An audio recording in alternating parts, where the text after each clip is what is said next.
बिस्मिल्लाहिर्रहमानिर्रहीम। अस्सलामु अलैकुम वरहमतुल्लाह। 7th class. हमने आज अपने बाब सोम का आगाज़ किया था, जिसमें हमारे पास जो पहला उन्वान था वो था फ़तह मक्का, जिसमें हमने पढ़ा कि फ़तह मक्का का पस मंज़र क्या था, किस तरह से दो कबीलों की लड़ाई हुई और किस तरह से हुज़ूर अकरम सल्लल्लाहु अलैहि वसल्लम ने शराइत पेश की, कुरैश मक्का ने क्या किया, फिर किस तरह से इस्लामी लश्कर मक्का मुकरमा की तरफ रवाना हुआ और किस तरह हुज़ूर अकरम सल्लल्लाहु अलैहि वसल्लम ने मक्का को फ़तह कर लिया और उसके बाद मस्जिद हराम में दाखिल हुए और जो थे बुत 360 बुत थे उनको गिरा दिया और आखिर में जो कुरैश मक्का थे उनको माफ़ कर दिया। उन कुरैश मक्का को जिन्होंने हुज़ूर अकरम सल्लल्लाहु अलैहि वसल्लम की पूरी ज़िंदगी में कोई एक जो सुख होता है, एक आराम व सुकून का लम्हा होता है, वो भी उन्हें मुयस्सर नहीं किया। वो कुरैश मक्का जिन्होंने हुज़ूर अकरम सल्लल्लाहु अलैहि वसल्लम को अपना वतन छोड़ने पर मजबूर किया था, वो कुरैश मक्का जिन्होंने हुज़ूर अकरम सल्लल्लाहु अलैहि वसल्लम को कत्ल करने का इरादा किया था, उन कुरैश मक्का वालों को हुज़ूर अकरम सल्लल्लाहु अलैहि वसल्लम ने एक ही बार में माफ़ कर दिया। और ये मिसाल हुज़ूर अकरम सल्लल्लाहु अलैहि वसल्लम से ही हम ले सकते हैं। इसीलिए हुज़ूर अकरम सल्लल्लाहु अलैहि वसल्लम की ज़िंदगी क़यामत तक के इंसानों के लिए क्या है, हदायत का सरचश्मा है। अब हम देखते हैं मश्क में क्या है। तफसीली जवाब तहरीर करें, फ़तह मक्का का पस मंज़र अपने अल्फाज में बयान करें। तो इसका पस मंज़र ये है कि सुलह हदैबिया जब हुआ था उसकी ये शर्त थी कि मुसलमान और कुरैश के दरमियान 10 साल तक जंग नहीं होगी। अरब के जो बाकी कबाइल हैं वो जिससे मिलना चाहते हैं वो मिल जाएं। बनु खज़ाइया मुसलमानों के साथ हो गए और बनु बकर जो थे वो कुरैश के साथ मिल गए, लेकिन बनु बकर ने बनु खज़ाइया पर हमला किया और हरम का खाना काबा की हुर्मत का भी ख्याल ना रखा और बनु जो खज़ाइया थे उनका खून बहाया, जिसकी वजह से हुज़ूर अकरम सल्लल्लाहु अलैहि वसल्लम ने मुआहदा जो टूटता हुआ जब देखा कि मुआहदे की शराइत की खिलाफ वर्जी की जा रही है, तो हुज़ूर अकरम सल्लल्लाहु अलैहि वसल्लम ने 3 शराइत भेजी, जिनमें से कुरैश मक्का ने मुआहदा ख़त्म करने की शर्त को कबूल कर लिया, जिसकी वजह से फ़तह मक्का की जानिब मुसलमान यानी कि मक्का की जानिब जो इस्लामी लश्कर था और हुज़ूर अकरम सल्लल्लाहु अलैहि वसल्लम को वहाँ पर जाना पड़ा। हज़रत अबू सुफ़ियान रज़ियल्लाहु ताला अन्हो के बारे में आप क्या जानते हैं? तो हम हज़रत अबू सुफ़ियान के बारे में क्या जानते हैं कि अबू सुफ़ियान वो शख्स था जो कुरैश मक्का थे उनके सरदारों में से था। कुफर की हदों तक वो हुज़ूर अकरम सल्लल्लाहु अलैहि वसल्लम को सताने वालों में से था, लेकिन जब उसकी गिरफ़्तारी हुई तो हुज़ूर अकरम सल्लल्लाहु अलैहि वसल्लम ने जब उसे दावत इस्लाम दी तो उसने इस्लाम कबूल कर लिया। चूँकि वो ईमान की हालत में उसने हुज़ूर अकरम सल्लल्लाहु अलैहि वसल्लम को देख लिया तो वो सहाबी बन गए और उन्हें अब हम हज़रत अबू सुफ़ियान के नाम से जानते हैं।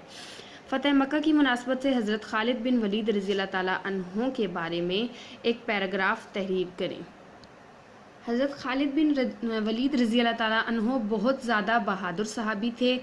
इनको कई बार सिपा सलार बनाकर हर लश्कर के साथ ज़्यादातर इनको भेजा जाता था और इसी तरह जब फ़तह मक्का का मौका आया तो हुज़ूर अकरम सल्लल्लाहु अलैहि वसल्लम ने इनके सुपुर्द एक लश्कर किया और इन्हें सिपा सालार बनाकर मक्का मुकरमा की गलियों कूचियों से गुज़र कर कोह सफ़ा पर आने का हुक्म दिया। तो जब हज़रत खालिद बिन वलीद रज़ियल्लाहु ताला अन्हु अपने लश्कर समेत कुरैश के मोहल्लों से गुज़र रहे थे तो कुरैश के कुछ नौजवान जो थे वो लड़ाई के लिए आए, लेकिन एक ही झड़प में उनकी जब 13 लाशें गिरीं तो वो अपने जो मुर्दा लोग थे उनको भी छोड़कर बाकी लश्कर जो था वो उनका भाग गया। इस तरह हज़रत खालिद बिन वलीद मक्का मुकरमा के गली कूचों से होते हुए हुज़ूर अकरम सल्लल्लाहु अलैहि वसल्लम के साथ कोहे सफ़ा पर जा मिले। हुज़ूर अकरम सल्लल्लाहु अलैहि वसल्लम का फ़तह मक्का के मौके पर मस्जिद हराम में दाखिल होने का मंज़र अपने अल्फाज में बयान करें। तो हमने इसमें पढ़ा है, लेकिन हम फिर भी अपने अल्फाज में जब बयान करेंगे तो हम ऐसे कह सकते हैं कि जब جب قریش مکہ نے اپنے ہتھیار ڈال دیے تو حضور اکرم صلی اللہ علیہ وآلہ وسلم نے اپنے تمام صحابہ کرام رضی اللہ تعالیٰ عنہ سمیت جو ہے مسجد حرام میں داخلہ کیا، اور داخلے کے بعد حجر اسود جو ہے اس کو چوما، اور جو ان کی اپنی اونٹنی تھی اس پر بیت اللہ کا طواف کیا۔ اس کے بعد خانہ کعبہ کی چابی طلب کی، اور اس وقت جب حضور اکرم صلی اللہ علیہ وسلم مسجد حرام میں داخل ہوئے 360 بت اس وقت مسجد حرام میں رکھے ہوئے تھے، جن کو حضور اکرم صلی اللہ علیہ وسلم نے اپنی کمان سے گرایا، اور جیسے جیسے بت گراتے تھے وہ کہتے تھے کہ جاء الحق وزہق الباطل ان الباطل کان زہوقا، کہ حق آ گیا باطل مٹ گیا، بے شک باطل مٹنے والی چیز ہے۔ مختصر جواب دیں نبی اکرم صلی اللہ علیہ وآلہ وسلم نے قریش کو کون سی 3 شرائط پیش کی؟ تو ہم نے شرائط پڑھی تھی کہ بنو خزاعیہ کے مقتولین کا جو ہے ان کا خون بہا دیا جائے، بنو بکر کی حمایت سے دستبردار ہو جائیں، یا معاہدہ حدیبیہ کے ختم کرنے کا اعلان کر دیں۔ یہ 3 شرائط تھیں۔ لشکر اسلام نے مر الزہران پہنچ کر کیا کام کیا؟ حضور اکرم صلی اللہ علیہ وسلم کے فرمان کے مطابق فوج نے الگ الگ جگہ آگ لگائی تھی۔ فتح مکہ کی مناسبت سے حضرت خالد بن ولید رضی اللہ تعالیٰ حضرت محمد صلی اللہ علیہ وآلہ وسلم نے ابو سفیان رضی اللہ تعالیٰ عنہ کی عزت افزائی کس طرح سے فرمائی؟ حضور اکرم صلی اللہ علیہ وسلم نے ارشاد فرمایا کہ ابو سفیان کو کے گھر میں جو پناہ لے گا اسے امان دی جائے گی۔